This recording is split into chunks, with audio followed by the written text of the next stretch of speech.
Pati yung fries ng McDo ng Korea at ng Philippines, magkaiba. Walang lalabas na asin! Asan yung asin?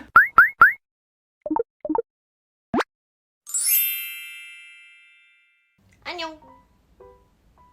Annyeong! Also from my guest for today.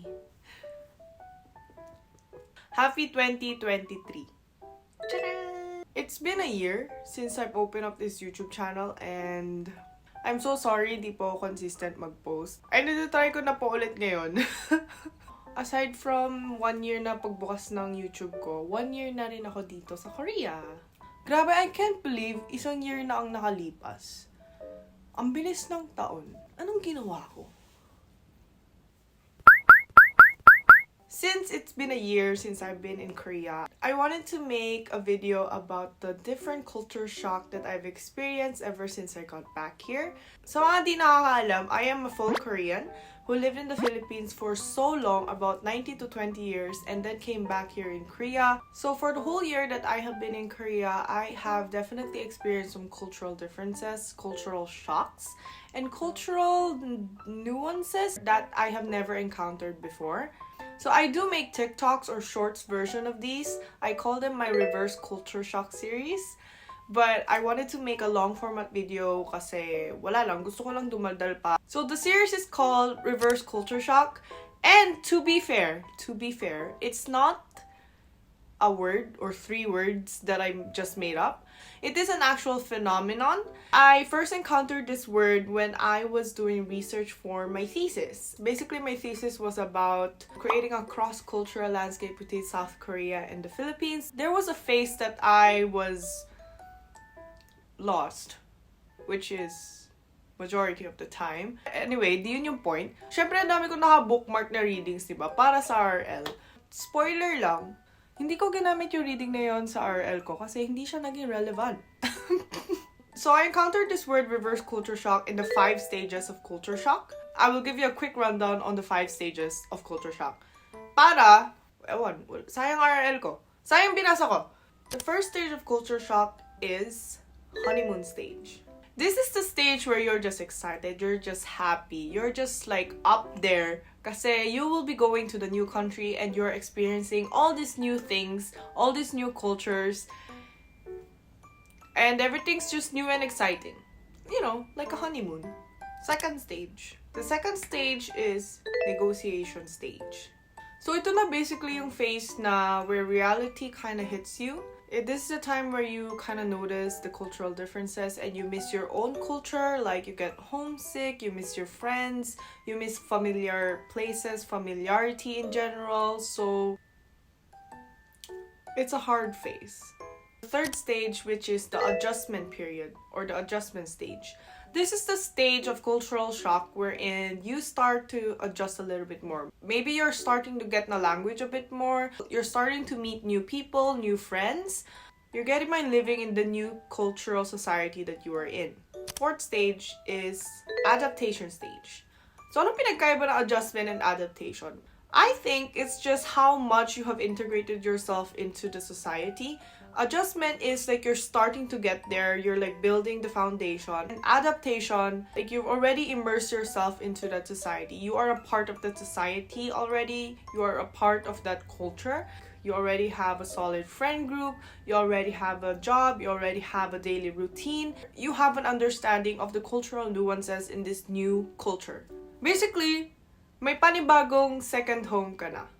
Sa fifth stage of culture shock, reverse culture shock, is wherein a person who have already adapted to a new culture comes back to their own society or their own culture and they receive cultural shock to their own culture. Huh? Since you already adapted to a new culture, when you come back to your hometown, your home, you feel some sort of distance between you na parang, oh, ganito nga pala dito. So technically, I don't think my use of the word reverse culture shock is entirely right. I have never been in Korea long enough to encounter or to immerse myself into the culture of Korea. Kasi di naman ako dito nag-aral, di naman ako dito lumaki. hindi ako ganun ka-exposed to the Korean culture to begin with. But anyway, the only reason I use the reverse culture shock as my title for my series is because I am a Korean and I'm getting culture shocked by Korean culture. So that is the reason, and that's what I will share with you today. Quick disclaimer, most of this are based on just my personal experience. So I'm not entirely sure kung if it's an actual cultural thing or just a circumstantial thing. By that, I mean, marami kasing pagbabago akong naranasan sa Korea because of the circumstance I am in. Kasi when I was living in the Philippines, I was always a student. I don't have my own income. I live with my parents, or I always have to get my parents' permission when I need to go somewhere, even if I am 24 years old.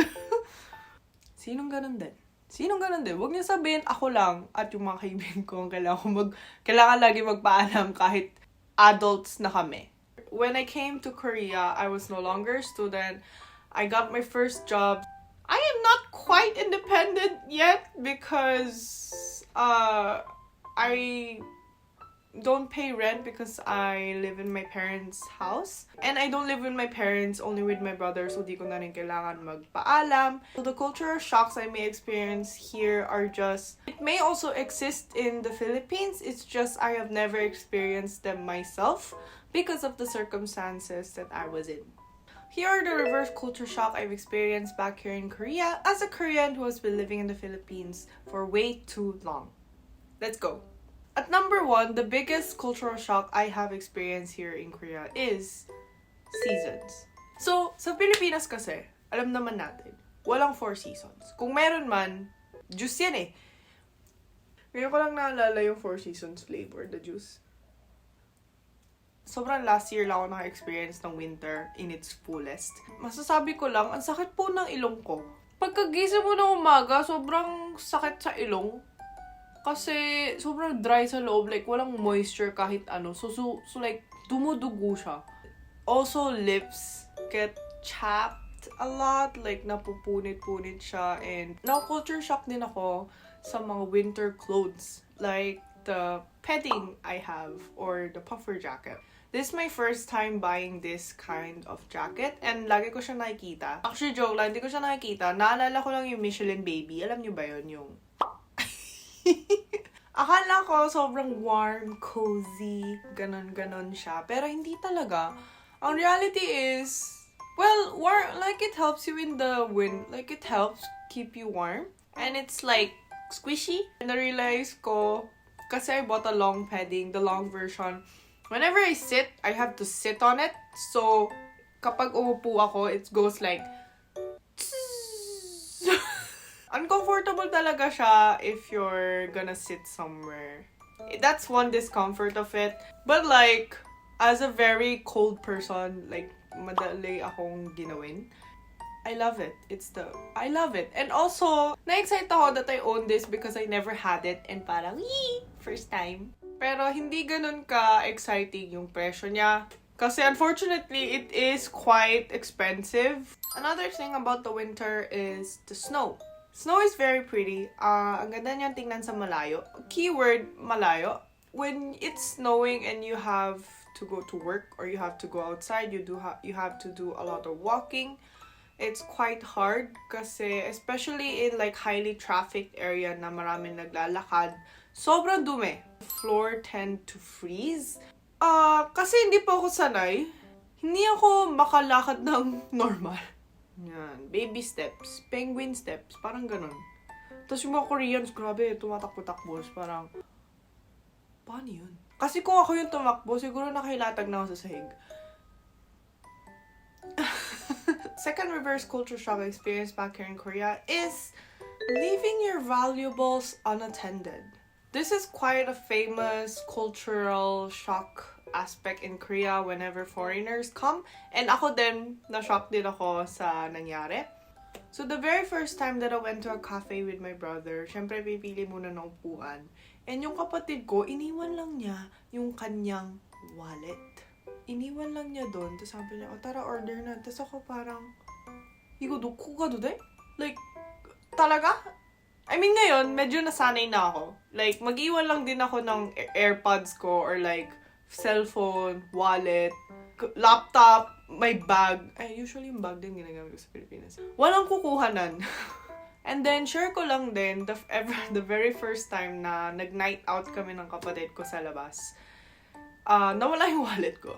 Pero, after a few days, may nag-doorbell sa bahay namin. Sabi nila, nawalan ka ba ng wallet? Ito po. Tapos parang, huh? Amazingly, bumalik sa akin yung wallet. Kasi nandun yung ID ko. Apparently, what people can do is, if you ever find a lost wallet outside, you can put it in any, 우체편. 우체국? Yung mail drop, yung mail drop, they will deliver it to you, but you would have to pay for the delivery fee. So, thankfully, bumalik siya sa akin. I was like, whoa! Pero, huwag po tayo maging masyadong careless sa ating mga belongings. I did lose my wallet again after that. And, hindi na bumalik sa akin. So, pero mag-ingat tayo. Yun. The third reverse culture shock I experienced here back in Korea is Korean food. Few months na bagong balik ako dito.